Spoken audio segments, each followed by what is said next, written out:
자, 2강 내용 해볼게요. 자, 1강에서 배웠던 내용 잠깐만 정리하고 넘어가도록 하겠습니다. 자, 1강 내용에서 가장 중요한 것 중 하나는 수소, 원자, 핵 주위에는 전자가 돌고 있는데 그 전자가 돌 수 있는 궤도가 정해져 있다. 핵이 있고 전자가 이렇게 돌아다닌다면 전자가 돌아다닐 수 있는 길이 1번 길, 2번 길, 3번 길 이렇게 있는데 이렇게 정해진 궤도가 아닌 다른 궤도에는 존재할 수 없고요. 그래서 정해진 궤도 안에서만 전자가 움직일 수 있다 였습니다. 정해진 궤도만 가능하다는 건 결국 전자가 가질 수 있는 에너지가 정해져 있다는 걸 의미하고요. 왜냐하면 각 궤도마다 돌 수 있는 전자의 속도가 정해졌고 그리고 핵으로부터의 거리에 따라서 포텐셜 에너지도 정해지기 때문에 결국에 그 에너지가 정해져 있다. 에너지가 불연속적이다. 라는 걸 의미합니다. 이 에너지가 불연속적인 것을 에너지 양자화라고 부른다. 까지 1강에서 다뤘습니다. 2강에서 그거에 대한 내용을 조금 더 자세히 짚고 넘어갈 건데요. 수소 같은 경우에 전자가 가질 수 있는 에너지 혹은 전자가 존재할 수 있는 거리, 그러니까 핵으로부터의 거리가 이런 관계였고요. 그래서 1번, 2번, 3번, 4번에 따른 핵으로부터의 거리가 나옵니다. 보통 이거 원자 궤도 반지름이라고 부르는데요. 여기 보시면 나노미터 단위의 이런 거리가 나오는 걸 확인할 수 있습니다. 그때 이제 n을 뭐라 부르냐면 n이 1번일 때 그리고 2번일 때 3번일 때 4번일 때 1.5나 2.1 등은 없다는 거죠. 그래서 이런 거를 뭐라 부르냐면 에너지 양자화 했던 것처럼 이 숫자를 양자수 이렇게 부릅니다. 양자수가 1번이냐 2번이냐에 따라서 이렇게 에너지도 달라지는 것을 확인할 수 있습니다.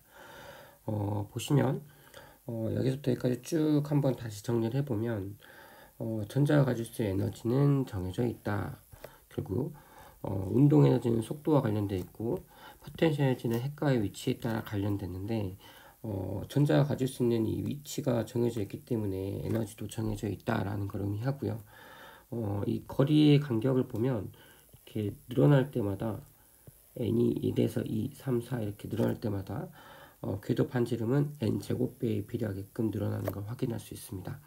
그리고 에너지는 지금 이렇게 내려오면서 어떻게 되냐면 n 제곱분의 1만큼 작아지는 걸 볼 수 있죠.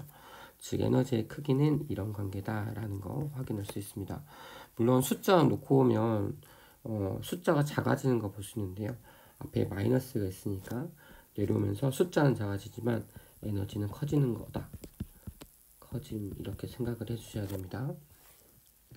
자, 전자가 에너지를 흡수하거나 방출하면 다른 궤도로 전이할 수 있는, 움직일 수 있는데 이걸 전이라고 부르고요. 이 전이 과정에서는 꼭 에너지를 흡수하거나 방출해야 된다 라고 생각해 주시면 되겠습니다.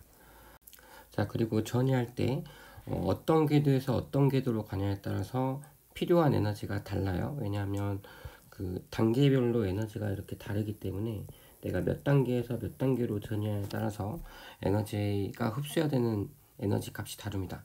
하지만 그 에너지가 보통 빛 혹은 열 에너지로 흡수할 건데 빛 같은 경우에 빨간색이든 파란색이든 결국에 빛의 속도는 똑같기 때문에 이게 운동 에너지를 빛의 운동 에너지를 가지고 얘기를 하기보다는 이제 빛의 에너지, 빛의 알갱이 에너지를 말할 때는 보통 색깔을 가지고 많이 이야기한다라는 거 생각해 한번 그때 수업 시간에 다뤘던 것 같습니다. 그래서 여기 보시면 보라색 계열과 빨간색 계열을 보시면 지금 이렇게 파장과 진동수가 다름을 확인할 수 있습니다. 지금 잘 보시면 여기는 파장이 꽤 긴 편이고요. 반대 여기는 파장이 짧은 편인 걸 확인할 수 있습니다. 파장이 짧다는 건 파장이 작다는 건 다른 말로 하면 진동수는 크다는 걸 의미하고요. 반대로 여기는 파장이 길어서 반대로 진동수는 작다. 이렇게 말할 수 있습니다. 그래서 보통 진동수가 크다는 건 단위 시간 동안에 짧은 시간 동안에 위아래로 많이 흔들어야 된다는 소리니까 결국 이게 비유법이긴 한데 진동수가 클수록 빛 알갱이 에너지가 크다 이렇게 생각해 주라고 했어요. 그래서 높은 주파수 짧은 파장일수록 에너지가 크다. 그래서 엑스레이나 감마레이가 에너지가 커서 피부나 이렇게 어떤 물건을 잘 투과할 수 있는 그런 성질을 갖고 있고요. 반대로 이렇게 파장이 긴 것은 에너지가 매우 낮다 정도로 생각해 주시면 되겠습니다.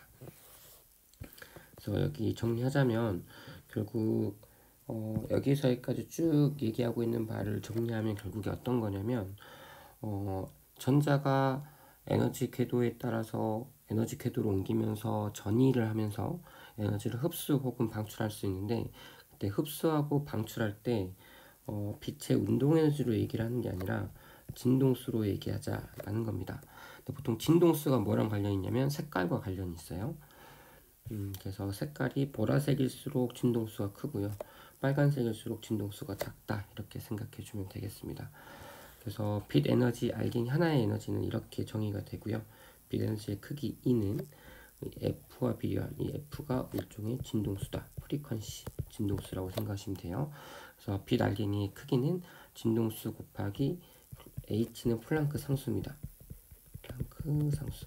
다시 말하면 일종의 상수. 그러니까 어떤 빛의 값을 빛의 상수라고 생각하시고요. 결국 에너지는 진동수와 관련이 있다라고 생각해 주시면 되겠습니다. 그래서 정리하자면 전자가 n이 3단계나 4단계, 5단계에서 2단계로 전이하게 되면 그에 해당하는 에너지가 빛 에너지로 이렇게 흘러나온다. 그래서 보시면 여기 해당하는 에너지, 여기 해당하는 에너지, 5단계에서 2단계에 해당할 때 나오는 에너지, 이런 에너지가 있는데, 이런 에너지 크기는 지금 크기만 비교해 보면 3가 HF2보다 크고 그는 곧 HF1보다 크다. 높은 단계에서 에너지가 떨어졌으니까 그만큼 에너지가 많이 방출해야 된다라고 생각해 주시면 되겠습니다. 그 다음 얘기를 하자면, 전자가 전이를 하게 되면 결국 높은 단계에 있다가 낮은 단계가 나오게 되면은 이제 그에 해당하는 빛을 방출하게 돼요. 빛을 방출. 우리가 그 빛을 눈으로 볼 수 있게 될 텐데, 이게 결국에 해당하는 에너지가 4단계에서 1단계로 내려올 때 에너지, 그리고 3단계에서 1단계, 2단계에서 1단계, 혹은 4단계에서 2단계, 그리고 3단계에서 2단계. 그래서 특정 에너지만 나오기 때문에 이걸 말 그대로 바꾸면 특정 에너지만 나온다. 이건 결국 뭘 의미하냐면 특정 빛 에너지만 나온다는 걸 의미하고요. 결국에 특정 색깔만 나온다는 걸 의미하겠죠.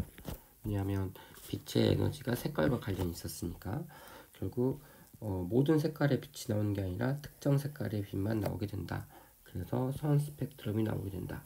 이런 이유는 에너지가 1단계, 2단계, 3단계, 4단계 이런 빛 에너지만 갖고 있기 때문에, 다시 말하면 에너지 준위가 양자화되어 있어서 이렇게 생각해 주셔야 될 것 같습니다. 자, 마지막으로 전자가 원자핵 주위를 돌기 위해서는 지금 뭐가 필요할까에 대한 이야기를 하는 건데, 자, 일단 어떤 물체에 힘이 작용한다는 건 그 물체의 운동 상태가 변한다는 걸 의미합니다. 운동 상태가 변한다는 걸 반대로 하면 힘이 없으면 운동 상태가 변화하지 않는다라는 걸 의미하겠죠. 근데 지금 이 물체를 보면 지금 이쪽 방향으로 가던 이 물체가 여기 위에서는 왼쪽 방향, 그리고 9시 방향에서는 아랫방향, 6시 방향에서는 3시 방향, 그리고 3시 방향에서는 윗방향으로 이렇게 움직이는 거 확인할 수 있습니다. 다시 말하면 계속 방향이 바뀌는 운동을 하고 있어요. 이 변하는 운동. 만약에 실을 놔두면 실은 이제 장력이라는 힘이 있을 텐데, 이거를 없애버리면, 힘이 없을 때는 운동 상태가 변화하지 않는다고 했으니까 그런 의미로 생각했을 때 힘이 없으면 얘는 등속 직선 운동을 해야 돼요. 그 얘는 앞으로 이렇게 쭉 날아가는 이런 운동을 해야겠죠. 다시 말하면 원 운동을 하기 위해서는 뭐가 필요하냐라고 한다면 이 가운데로 끌어당기는 힘, 장력 같은 힘이 필요합니다. 그래서 이 가운데로 향하는 이 힘을 전체적으로 뭐라 부르냐면 구심력 이렇게 불러요. 뭐 이게 태양이고, 태양, 이게 만약 지구라면 중력이 구심력 역할을 하는 거겠죠. 그래서 이렇게 원운동하기 위해서는 구심력이 꼭 필요하다라고 생각하시고, 그럼 원자핵 주위에도 전자가 도는데 이때도 구심력이 필요하다. 그럼 여기서는 누가 구심력 역할을 하냐라고 한다면 이 플러스와 마이너스 사이에 실과 같은 장력과 같은 역할을 하는 애가 필요한데, 그 그 힘이 바로 플러스와 마이너스에서 나오는 전기력이다. 이렇게 생각해 주시면 되겠습니다. 그래서 전기는 크게 플러스 마이너스 두 종류가 있고요. 그리고 같은 것끼리는 밀어내고 다른 것끼리는 끌어당기는 인력이 발생한다 라고 생각해 주시면 좋을 것 같습니다. 그래서 보통 장력의 크기는 이렇게 정의가 되고요. 지금 이 Q1, Q2는 일종의 전하량, 우리 중력으로 따지면 질량으로 생각하시면 돼요. 그리고 두 물체 사이의 거리의 제곱에 반비례한다 라고 생각해 주시면 되겠습니다. 그래서 이제 이렇게 만약에 전하가 구성되어 있으면 이런 힘이 둘 다 플러스니까 서로 밀어내는 방향으로 이렇게 F가 작용한다 라고 생각해 주시면 되겠습니다. 자, 마지막으로 정리하자면 F 여기서 작용하는 두 힘, 이 Q1에 작용하는 힘과 Q2에 작용하는 힘을 이렇게 한번 써보면요. 지금 보시면 식만 놓고 오면 일단 크기가 같다는 거 확인할 수 있습니다. Q2 곱하기 Q1이나 Q1 곱하기 Q2는 어차피 같은 값을 가지겠죠. 근데 이건 사실 뭐라고 생각할 수도 있냐면 Q1이 받는 힘은 Q2가 Q1을 미는 거고요. Q2가 받는 힘은 Q1이 Q2를 미는 거니까 이건 서로 작용 반작용 관계다. 그래서 두 힘의 크기는 같다라고 생각할 수 있습니다. 이 작용 반작용 관계인 거 꼭 확인하시기 바라고요. 마지막으로 한번 예시 문제 한번 간단히 풀어보면 플러스 2Q랑 플러스 5Q가 이렇게 있을 때 각각 작용하는 힘을 따지고 보면 두 힘의 크기는 같은 거 이렇게 확인할 수 있고요. 만약에 거리를 2배로 늘리게 되면 지금 여기 밑에 분모가 4R 제곱이 되죠. 거리의 제곱이니까 2R의 제곱인 4R의 제곱. 결국 이 힘의 크기가 둘 다 만약에 F0로 같다면 이 두 개의 힘은 얼마로 변했냐면 4분의 1 F0로 변했다. 거리가 2배 늘어나면 힘은 4분의 1배로 준다 라는 것까지 확인해 보시기 바랍니다.